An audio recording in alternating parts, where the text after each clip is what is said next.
ইসিতে প্রথম দিনের শুনানিতে প্রার্থিতা ফিরে পেলেন ৫২ জন। বিএনপির চেয়ারম্যান হিসেবে দায়িত্ব গ্রহণ করলেন তারেক রহমান। আশুলিয়ায় আসামি ধরতে গিয়ে হামলার শিকার পুলিশ, আহত ২। কিশোরগঞ্জে ছেলের ছুরির আঘাতে বাবার মৃত্যু। সম্মানিত ভিউয়ার্স, নিউ বিডি নিউজ বাংলার পক্ষ থেকে সকলকে জানাই আন্তরিক ধন্যবাদ। এবার বিস্তারিত। আসন্ন ত্রয়োদশ জাতীয় সংসদ নির্বাচনে মনোনয়নপত্র বাছাইয়ে রিটার্নিং কর্মকর্তার সিদ্ধান্তের বিরুদ্ধে নির্বাচন কমিশনে আপিল আবেদনের শুনানির প্রথম দিনে ৭০ জন প্রার্থীর মধ্যে ৫২ জন তাদের প্রার্থিতা ফিরে পেয়েছেন। শনিবার ১০ জানুয়ারি দিনভর শুনানি শেষে সাংবাদিকদের এ তথ্য জানান ইসির সিনিয়র সচিব আক্তার আহমেদ।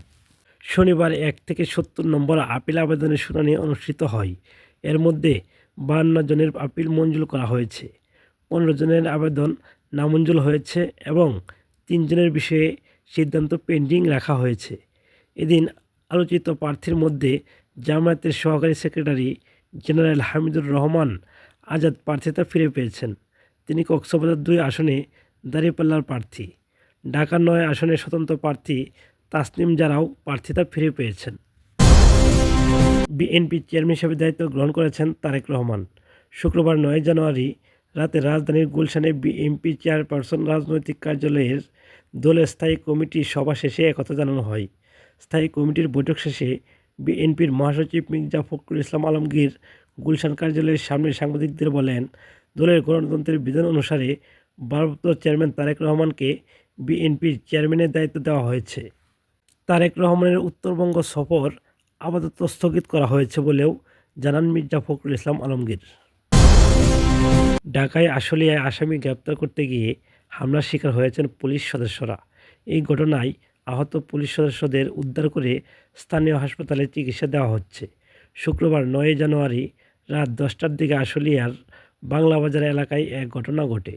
আশুলিয়া থানার ভারপ্রাপ্ত কর্মকর্তা ওসি রুবেল হাওলাদার জানান, রাতে গোপন সংবাদের ভিত্তিতে বাংলাবাজার এলাকায় বৈষম্য বিরোধী ছাত্র আন্দোলনে হত্যা মামলার আসামি সোহেল শিকদারকে গ্রেপ্তার করতে অভিযানে যান পুলিশ।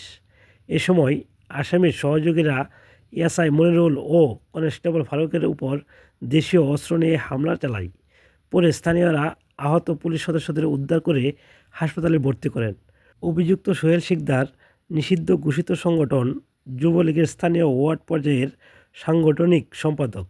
এ ঘটনায় জড়িতদের দ্রুত আইনের আওতায় আনার চেষ্টা চলছে বলে জানিয়েছেন পুলিশ।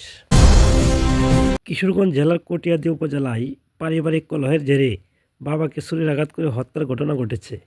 শনিবার ১০ জানুয়ারি দুপুরে উপজেলার চাঁদপুর ইউনিয়নের পশ্চিম মণ্ডলবুক এলাকায় এই হত্যাকাণ্ডটি সংঘটিত হয়। নিহত ব্যক্তির নাম মোহাম্মদ বজলুর রহমান। তিনি ওই এলাকারই স্থায়ী বাসিন্দা। ঘটনার পর থেকেই অভিযুক্ত ছেলে মোহাম্মদ জুবায়ের পলাতক রয়েছেন। পুলিশ ও স্থানীয় প্রত্যক্ষদর্শী সূত্রে জানা গেছে, শনিবার দুপুরের দিকে পারিবারিক বিভিন্ন বিষয় নিয়ে বাবা বজলুর রহমানের সঙ্গে তার ছেলে জুবায়ের তীব্র বাদানুবাদ ও কথার কাটাকাটি শুরু হয়। জুবায়ের পেশায় একজন অটোরিকশা চালক। তর্কের এক পর্যায়ে জুবায়ের অত্যন্ত উত্তেজিত হয়ে পড়েন এবং হাতের কাছে থাকা ধারালো ছুরি দিয়ে নিজের বাবাকে আঘাত করেন। ছুরির আঘাতের পরপরই ঘাতক ছেলে ঘটনাস্থল থেকে দ্রুত পালিয়ে যায়। রক্তাক্ত ও গুরুতর আহত অবস্থায় বজলুর রহমানকে পড়ে থাকতে দেখে স্থানীয় লোকজন দ্রুত এগিয়ে আসেন। তারা তাকে উদ্ধার করে কটিয়াদী উপজেলা স্বাস্থ্য কমপ্লেক্সে নিয়ে যান। তবে হাসপাতালে পৌঁছানোর পর কর্তব্যরত চিকিৎসক পরীক্ষা নিরীক্ষা শেষে বজলুর রহমানকে মৃত ঘোষণা করেন। চিকিৎসকরা জানান, হাসপাতালে আনার আগেই অতিরিক্ত রক্তক্ষরণে তার মৃত্যু হয়েছে। চাঁদপুর ইউনিয়ন পরিষদের ইউপি ভারপ্রাপ্ত চেয়ারম্যান মোহাম্মদ শহীদুল হক উজ্জ্বল এই ঘটনার সত্যতা নিশ্চিত করেছেন। তিনি জানান, বাবা ও ছেলের মধ্যে পারিবারিক বিষয় নিয়ে ঝগড়ার এক পর্যায়ে ছেলে বাবাকে ছুরির আঘাত করে পালিয়ে যায়। পরবর্তীতে হাসপাতালে নেওয়া হলে চিকিৎসক তাকে মৃত ঘোষণা করেন। এই ঘটনার এলাকায় শোকের ছায়া নেমে এসেছে। কটিয়াদী মডেল থানার ভারপ্রাপ্ত কর্মকর্তা ওসি মাহবুব রহমান এ বিষয়ে বলেন, প্রাথমিক তদন্তে জানা গেছে, দীর্ঘদিনের পারিবারিক কলহের জের ধরেই এই অনাকাঙ্ক্ষিত ঘটনাটি ঘটে। পুলিশ ঘটনাস্থল পরিদর্শন করেছে এবং সুরতল হাল প্রতিবেদন তৈরি করেছে। অভিযুক্ত জুবায়েরকে দ্রুত গ্রেপ্তারের জন্য পুলিশের বিশেষ অভিযান চলছে। সম্মানিত ভিউয়ার্স, ভিডিও সম্পর্কে আপনার মতামত কমেন্টসে লিখবেন। ভিডিওটি একটি লাইক দিয়ে চ্যানেলটি সাবস্ক্রাইব করে রাখবেন। আসসালামু আলাইকুম।